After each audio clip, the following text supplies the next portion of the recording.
My name is Mark Holmes. I'm a wetland regulation and policy program director from the Bay Institute. I was on the advisory panel, legislatively established advisory panel with John. It was primarily a team of scientists and stakeholder experts. I just want to make 2 points. First, we knew at that time, before we ever started, that the California standards were attainable on land.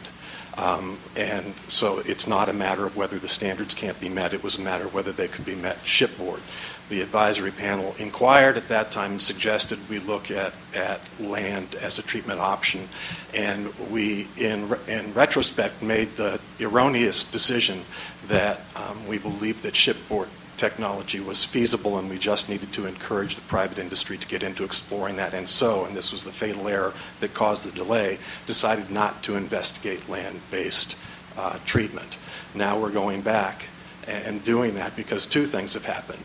It's become clear that shipboard technology was not as feasible as we thought it was at the time, and now we're compelled to look at land-based technology. Second, we're running out of time for exactly the reasons that you described.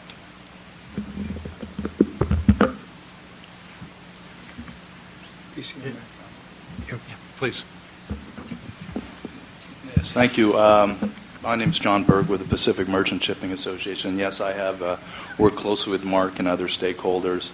I think really quickly we reached this point about a year or so ago where I think it was essentially a consensus opinion that the existing technology for shipboard treatment was not going to meet the standard, certainly in the near future. And therefore, there was some discussion, do we change the standard? But there was not the political will to do that.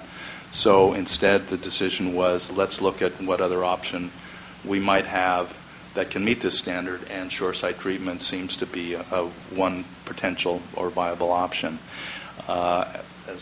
As Chris said, there's kind of a paucity of data on that particular strategy. A lot of it's just essentially literature review up till now. And we as an industry felt we just need to answer this question succinctly and objectively.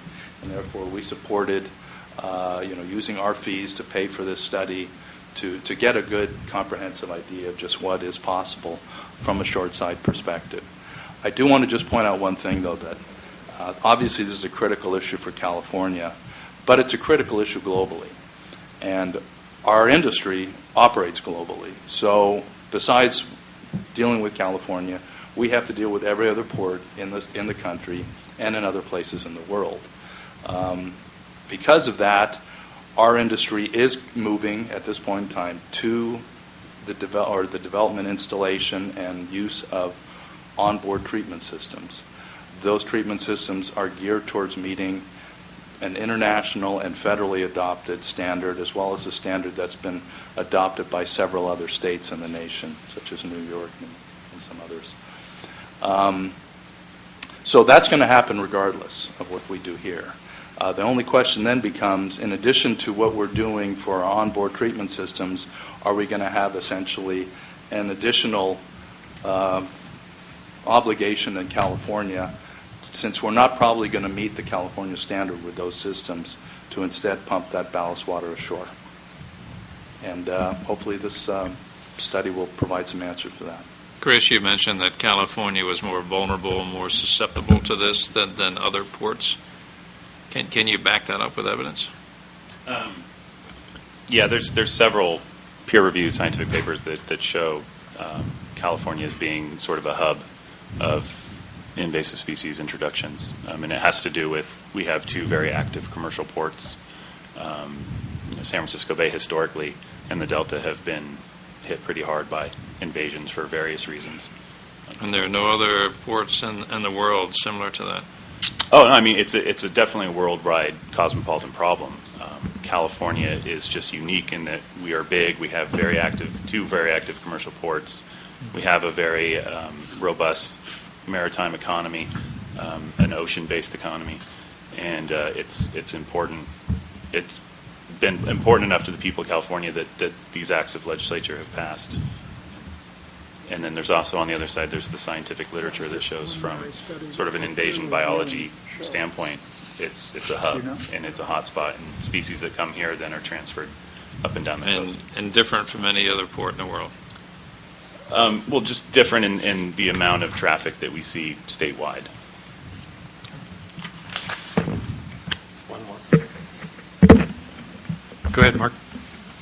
It's also critically different in that there's a significant amount of fresh water extracted from the delta, and these are the kinds of impacts that have direct impact on not only our drinking and agricultural water supply, but municipal supplies as well. And that's a relatively unique configuration of coastline with water use that makes California particularly susceptible. Larry? I just have a couple of questions on the process. Now, these ships take on a certain amount of ballast water, basically so that they ride better and as they're crossing the ocean. And somewhere along that, they basically do an exchange. So they pump out all the old that they took on someplace else, and they take on new salt water. But some of the critters stay, cling to something or whatever. So I'm assuming the on-board system is some kind of a filtering system that, in effect, is trying to remove these hitchhikers and or oil and other ugly stuff that's in this. I was in the Navy once. I tried to stay as far away from that bilge area as possible. So I have a port in Stockton. So the ships that come up there, if the onboard system doesn't work and they come in because of having to come up the river, their draft is significantly different, and so they'll try and come in with the least amount of weight and as much so they can get up there, take as much on as possible, and still get down the river. Now,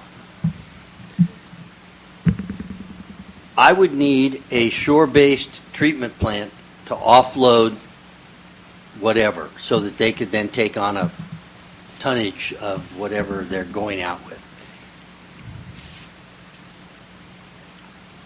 Is this treatment plant you're talking about something similar to a municipal treatment plant, or am I looking at reverse osmosis and then I can sell it as drinking water to some of these poor cities we just heard are going to be going dry in a little bit?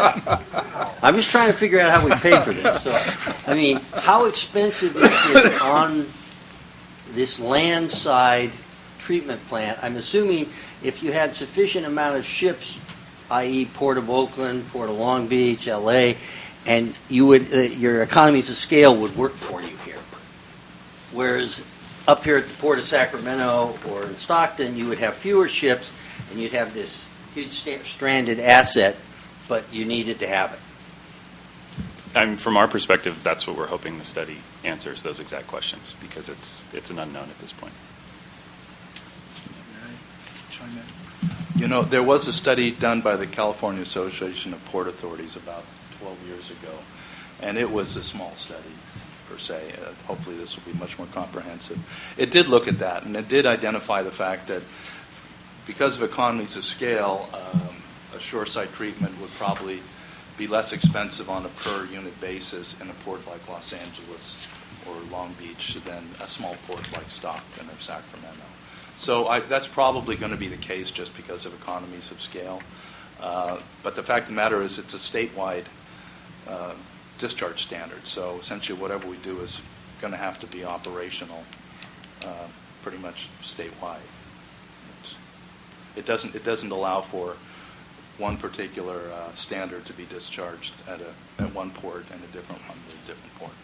No, I'm not saying, I'm just saying that it will have a heavier economic burden to the smaller port, which is trying to compete with the larger ports, and it'll be the cost of doing business, and then the ship owner will say, well, it's better for me to just stop in Oakland and do what I'm going to do and have trucks truck the stuff in versus come up to the port of Stockton.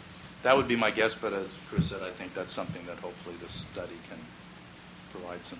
How long will the operation take? What operation? Filtering the water from the metal stalls. Hour, days? Well, right now with existing technologies, I mean, most pumps go 200-300 cubic meters per hour, I want to say. And so it's a couple hours, half a day. It wouldn't. So not too much.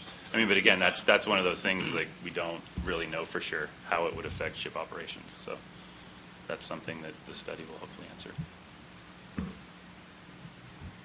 It's new territory. Yeah, sounds like it. Any other questions?